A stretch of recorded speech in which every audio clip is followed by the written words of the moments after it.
I owe Reform voters an apology. I put out a clip on local election day, basically taking the piss. I said that you might struggle to find some of the polling stations because they'd be in libraries. And then I went on to explain what a library was and then what a book was. I was basically calling you stupid, right? And it was a cheap and divisive joke. And genuinely, I'm sorry, okay? And of course, I don't think that all Reform voters are thick or racist. And after it, I was speaking to a friend of mine who actually voted for Reform, and he said, look, I know you're not a massive fan of their immigration policy, but do your research, look into their policies, look into the party. And that's what I did. I swallowed my pride a little bit, and I was quite surprised to find out that a lot of the new councillors were black, Asian, Muslim. And then yesterday I just went down a Reform rabbit hole, and there was actually a lot I agreed with.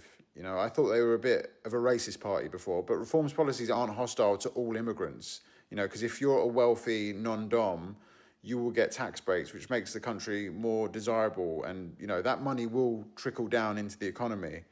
They also want to cut corporation tax. I wasn't sure about this, but my mate explained, you know, these sort of big corporations like Amazon and Starbucks, if they pay less tax, they'll probably share that money with their employees, which, you know, is fair enough.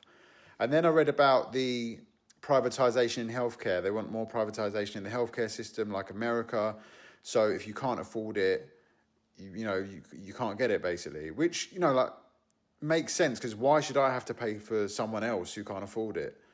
They want to scrap net zero as well, you know, stop wind farms, solar farm expansion. Now, I had a proper think about this, and I thought, well, I live in London, right?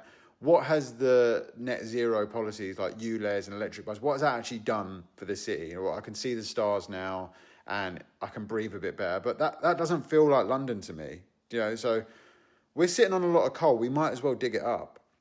Then there was this one, which was quite a big one. It was the Human Rights Act. Now, they want to scrap that. And I thought, well, that sounds bad. But what does that actually mean? Well, it protects disabled people, elderly people, victims of domestic violence, journalists, LGBT people, people in military families.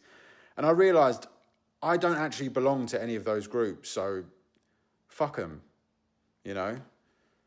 So it's ticking all the boxes for me. I can't believe I'm saying this, but at the next election, I'm going to vote Reform.